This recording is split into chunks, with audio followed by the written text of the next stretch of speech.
Good morning everyone. Welcome back at BBVN online classes. In previous class we have discussed interest on drawings और interest on drawings के अंदर अपन ने regular basis पर बात करी थी और रेगुलर बेसिस पर जब अपन ने बात करी थी तो अपन ने कुछ सिचुएशंस डिस्कस की थी। पहली सिचुएशन अपन ने डिस्कस की थी if drawings are made on monthly basis और मंथली बेसिस पर जब ड्राइंग्स विड्रॉ करी जाती है प्रोप्राइटर या पार्टनर के थ्रू तो अपन ने कहा था कि जब मंथली बेसिस पर बात करी थी तो अपन ने तीन कंडीशन की बात करी थी। If drawings are made in the beginning of each month और if drawings are made in the middle of each month और if drawings are made in the end of each month. तो अपन ने क्या कहा था, if drawings are made in the beginning of each month तब अपन ने 6.5 एवरेज मंथ्स का इंटरेस्ट कैलकुलेट किया था और अगर if drawings are made in the middle of each month तब अपन ने एवरेज 6 मंथ्स का ड्राइंग्स कैलकुलेट किया था और if drawings are made at the end of each month तब अपन ने एवरेज 5.5 मंथ्स का इंटरेस्ट कैलकुलेट किया था। पिछली क्लास में अपन ने ये भी डिस्कस किया था कि drawings are made on quarterly basis पर अपन ड्राइंग्स कर रहे हैं। तब क्वार्टरली बेसिस पर अपन ड्राइंग्स कर रहे हैं तो अपन ने ये डिस्कशन किया था वहां पर कि इस कंडीशन में सिचुएशन में तीन कंडीशन फिर बनती है। क्या बनती है? इफ drawings are made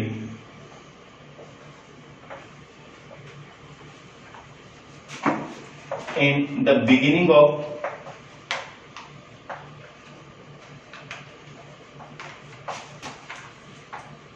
each quarter। दूसरी कंडीशन अपनी बनती है इफ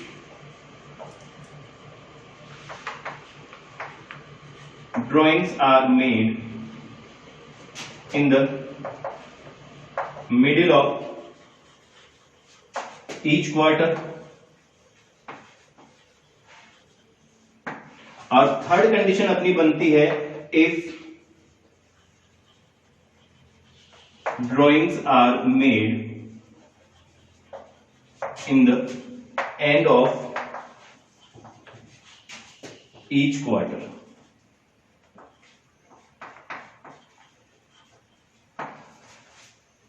ईच क्वार्टर की drawings beginning of the quarter, middle of the quarter और end of the each quarter होती है। प्रीवियस क्लास में अपन ने ये डिस्कस किया था कि एक साल में 4 क्वार्टर होते हैं। कौन कौन सा होता है? फर्स्ट क्वार्टर अप्रैल मई जून फर्स्ट क्वार्टर, जुलाई अगस्त सितंबर सेकेंड क्वार्टर, अक्टूबर नवंबर दिसंबर थर्ड क्वार्टर और जनवरी फरवरी मार्च फोर्थ क्वार्टर। अब अपन ने ये बात करी थी कि अगर beginning of the quarter drawings करी जाती है तब अपन एवरेज 7.5 मंथ्स का इंटरेस्ट कैलकुलेट करते हैं। मिडिल ऑफ द क्वार्टर अगर करी जाती है तब अपन एवरेज 6.5 मंथ्स का इंटरेस्ट कैलकुलेट करते हैं और अगर and of the month drawings करी जाती है किसी पार्टनर के थ्रू तब अपन एवरेज 4.5 मंथ्स का इंटरेस्ट कैलकुलेट करते हैं। फॉर्मूला अपना वही सेम है। क्या फॉर्मूला है कि total drawings into rate into average period। Average period अपन ने कैलकुलेट किया था, पिछली क्लास में अपन ने डिस्कस भी किया था। एवरेज पीरियड कैसे कैलकुलेट करते हैं? कैसे करते हैं? Number of months left after first drawings plus number of months left after last drawings divided by 2। इसी तरीके से कैलकुलेट करते हैं। जब अपन इसी तरीके से कैलकुलेट करेंगे तो एवरेज जो मंथ्स आने हैं वो इसी तरीके से आएंगे। अगर बिगिनिंग ऑफ द क्वार्टर है तब एवरेज मंथ 7.5 आएगा, मिडिल ऑफ द क्वार्टर है तो एवरेज मंथ 6.5 होगा, सॉरी 6 मंथ्स होगा। 6.5 मीन 6 मंथ्स होगा और अगर एंड ऑफ द क्वार्टर है तब एवरेज 4.5 मंथ कैलकुलेट होगा। अपन ने एक क्वेश्चन लिया था। क्वेश्चन क्या था अपना कि अगर 3 पार्टनर हैं बिजनेस में ए बी सी, 3 पार्टनर है, इनका प्रॉफिट शेयरिंग रेशियो कितना है? 2:1 का, 2:1। अब मैं ये कहता हूं कि A withdraw ₹60,000 in the beginning of each quarter, in the beginning of each quarter के अंदर ये अपना करते हैं। बी की बात करें तो B withdraw ₹90,000 in the middle of each quarter और C withdrew rupees 60,000 in the end of each quarter। Question था ये अपना, और इस क्वेश्चन को आपको सोल्व करने के लिए बोला गया था। अब देखिए इस क्वेश्चन को अपन सोल्व करते हैं आगे। अपन बात करते हैं ए के पॉइंट ऑफ व्यू से कि ए की जो ड्राइंग्स होगी, ए की ड्राइंग्स की अमाउंट कितनी होगी। अपन ए के ड्राइंग्स की अमाउंट कैलकुलेट कर लेते हैं।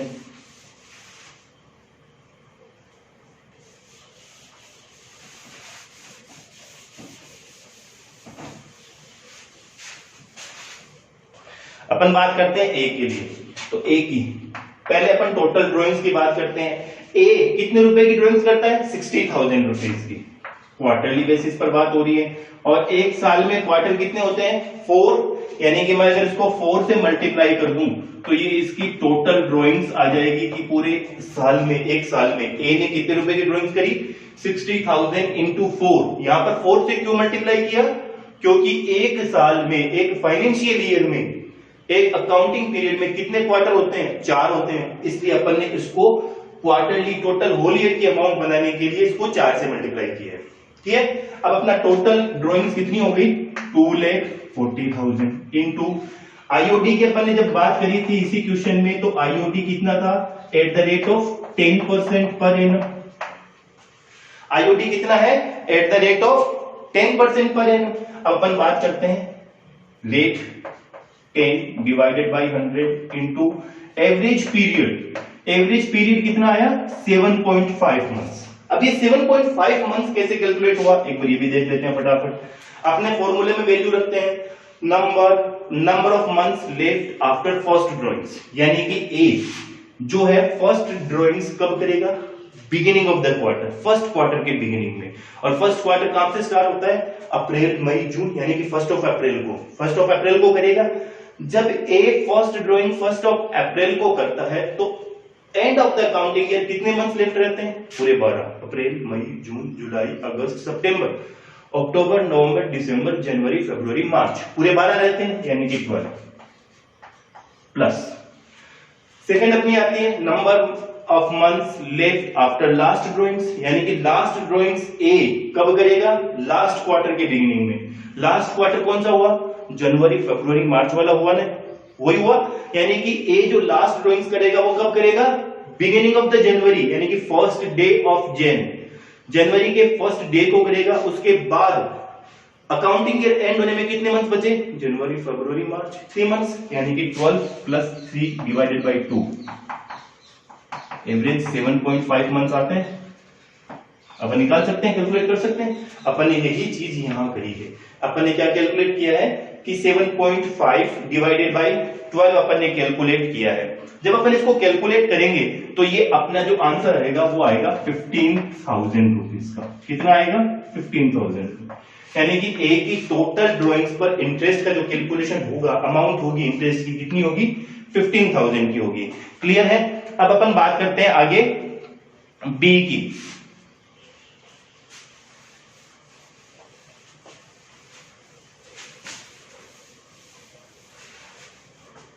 आगे बात करते हैं अपन बी की।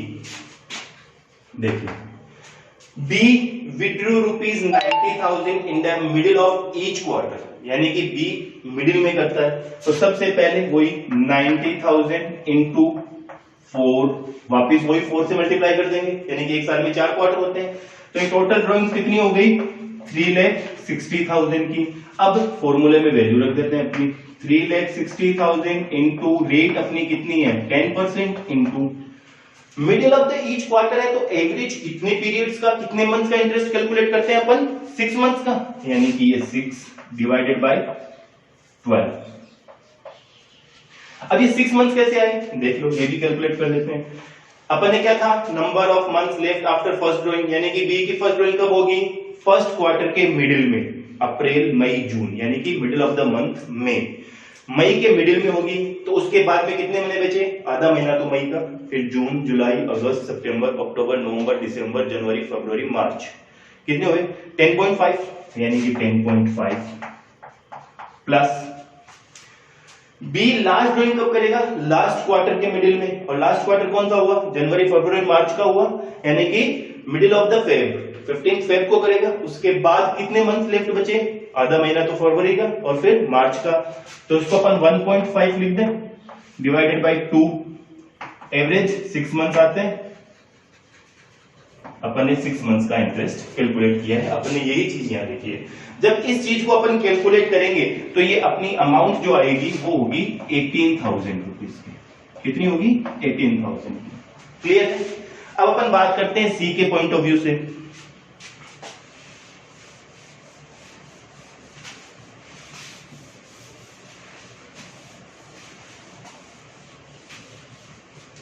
अपन बात करते हैं सी के पॉइंट ऑफ व्यू से, यानी कि सी। देखिए, C withdrew rupees 60,000 in the end of each quarter, यानी कि क्वार्टर के एंड में कर रहा है। तो सबसे पहले अपन इसको टोटल ड्राइंग्स में कन्वर्ट करते हैं। तो 60,000 इंटू वापिस 4 से मल्टीप्लाई कर देते हैं, तो टोटल ड्राइंग्स कितनी हो जाएगी? 2,40,000। फॉर्मूले में वैल्यू पुटअप कर देते हैं, 2,40,000 इंटू रेट अपनी कितनी है? 10%। और अब बात करें एवरेज पीरियड की, तो एंड ऑफ ईच क्वार्टर अपन कितने एवरेज पीरियड का देते हैं? 4.5 मंथ्स का। वापिस देख लो 4.5 मंथ कैसे कैलकुलेट हुए? सी विड्रू कब कर रहा है? एंड ऑफ द क्वार्टर कर रहा है, यानी कि सी ने फर्स्ट ड्राइंग कब करी है? फर्स्ट क्वार्टर के एंड में। और फर्स्ट क्वार्टर कब हुआ? अप्रैल मई जून, यानी कि 30 जून को किया। उसके बाद कितने मंथ लेफ्ट बचे? जुलाई अगस्त सितंबर अक्टूबर नवंबर दिसंबर जनवरी फरवरी मार्च, 9 मंथ्स प्लस। सी ने लास्ट ड्राइंग कब करेगा? लास्ट क्वार्टर के एंड में, और लास्ट क्वार्टर कौन सा है? जनवरी फरवरी मार्च, और एंड 31 मार्च को, यानी कि सी जो लास्ट ड्राइंग करेगा वो 31 मार्च को करेगा। जब 31 मार्च को करेगा तो यानी कि कितने मंथ लेफ्ट बचे? 0, क्योंकि अकाउंटिंग ईयर भी एंड 31 मार्च को ही होता है, डिवाइडेड बाय 2। तो एवरेज पीरियड कितना आया? 4.5 मंथ्स। ये आया, अपन ने भी यही लिखा है 4.5 मंथ्स का। जब अपन इसको 4.5 मंथ से कैलकुलेट करेंगे तो अपना जो आंसर आएगा वो आएगा 9,000 रुपीज का। क्लियर है? तो अपन ने क्या बात करी? If drawings are made at quarterly basis, quarterly basis पर भी बात कर ली। अब अपन बात करते हैं if drawings are made on 6 months only, नई कंडीशन की बात करते हैं।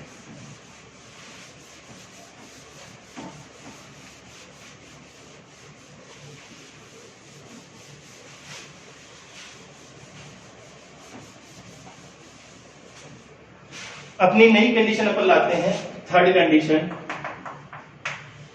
If drawings are made 6 months only.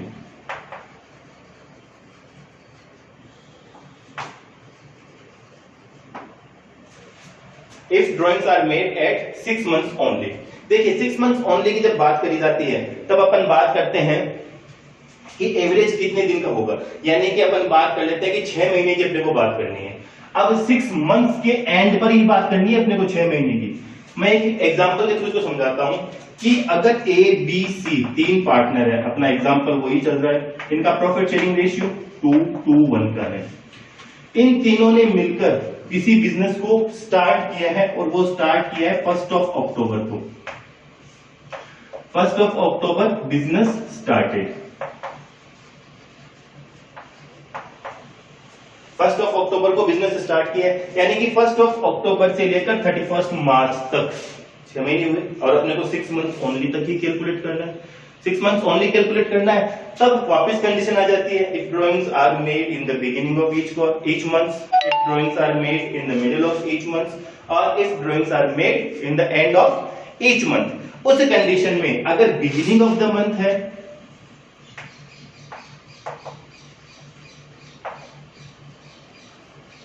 और अगर मिडिल ऑफ द मंथ है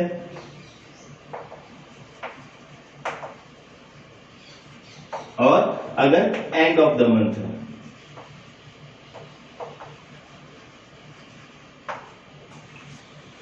अगर मिडिल ऑफ द मंथ है, बिगिनिंग ऑफ द मंथ है, मिडिल ऑफ द मंथ है और एंड ऑफ द मंथ है, तब अपन क्या करेंगे? मिडिल ऑफ द मंथ है तब अपन एवरेज 3.5 मंथ्स का इंटरेस्ट कैलकुलेट करते हैं। एवरेज 3.5 मंथ्स का इंटरेस्ट कैलकुलेट करते हैं। और अगर मिडिल ऑफ द मंथ है तब अपन एवरेज 3 मंथ्स का इंटरेस्ट कैलकुलेट करते हैं, और अगर एंड ऑफ द मंथ है तब अपन एवरेज 2.5 मंथ्स का इंटरेस्ट कैलकुलेट करते हैं। क्लियर? अब ये जो एवरेज मंथ्स अपन ने बताए हैं यहां लिखे हैं, इनको कैलकुलेट करना आपको आता है, फॉर्मूला अपना बताया हुआ है, डिस्कस अपन ने किया था कि फॉर्मूला क्या था, number of months left after first drawings plus number of months left after last drawings divided by 2। आप इसको कैलकुलेट कर देखेंगे, यही मंथ्स आएंगे। क्लियर है? इसी को आप सोल्व करेंगे, इसी क्वेश्चन को जो अपना क्वेश्चन दे रखे थे इसी को आप 6 मंथ्स ओनली के बेसिस पर भी सोल्व कर देखेंगे। अगली कंडीशन अपन लेते हैं,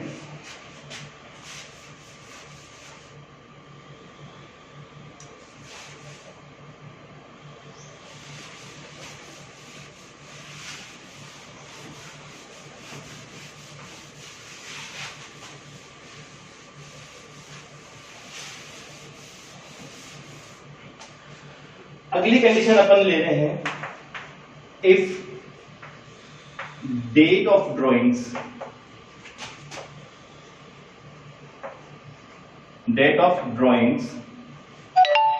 not given,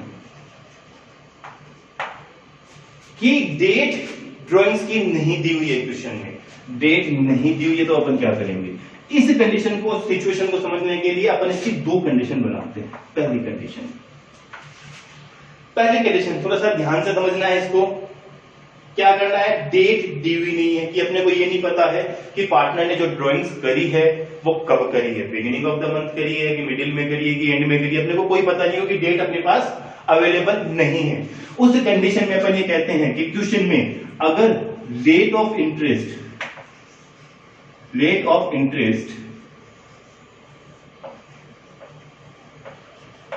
given with the word per annum, पहली कंडीशन। दूसरी condition, if rate of interest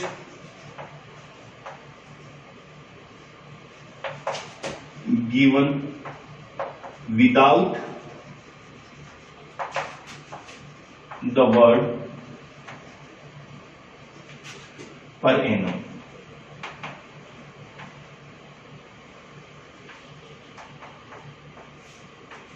दो चीज का ध्यान देना है, दो चीज कौन सी है, rate of interest given with the word per annum, और if rate of interest is given without the word per annum.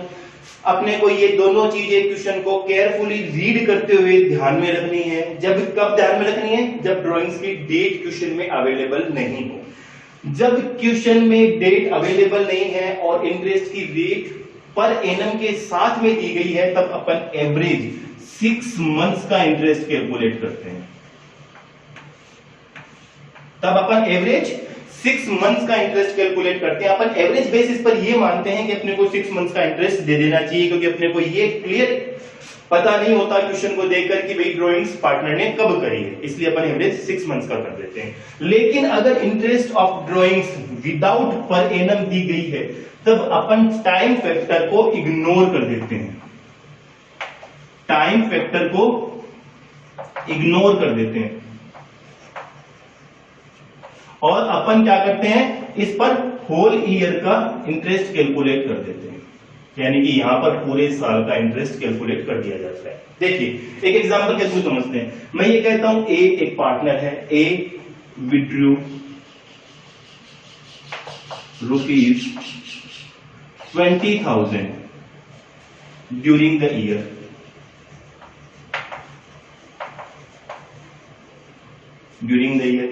दूसरी चीज मैं ये लिख सकता हूं कि ए विड्रू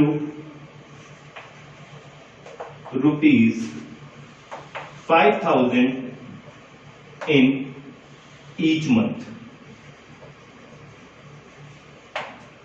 दो चीज लिखी मैंने, क्या लिखा, ए एक पार्टनर है, ए विड्रू ₹20,000 ड्यूरिंग द ईयर। ए ने एक साल में 20,000 रुपए की ड्राइंग्स करी। अब ये 20,000 रुपए की ड्राइंग्स उसने कब करी, कैसे करी, अपने को कोई डेट अवेलेबल नहीं है क्वेश्चन में। और दूसरी जो सेंटेंस मैंने लिखा उसमें लिखा ए विथड्रॉ ₹5,000 इन ईच मंथ, हर महीने वो 5,000 रुपए की ड्रॉइंग्स कर रहा है, लेकिन कब कर रहा है महीने में, डेट तो अपने पास अवेलेबल नहीं है।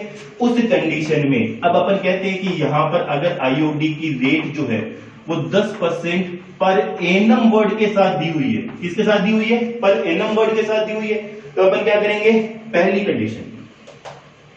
पहली कंडीशन के अंदर ए की जो इंटरेस्ट की रेट होगी वो होगी 20,000 यानी कि total drawings into rate upon average period, क्योंकि ये जो रेट है वो पर एनम वर्ड के साथ दी हुई है, और जब पर एनम वर्ड के साथ होती है तो अपन एवरेज कितने मंथ का देते हैं, 6 मंथ्स का करते हैं, एवरेज 6/12। इसको सोल्व कर देते हैं अपन।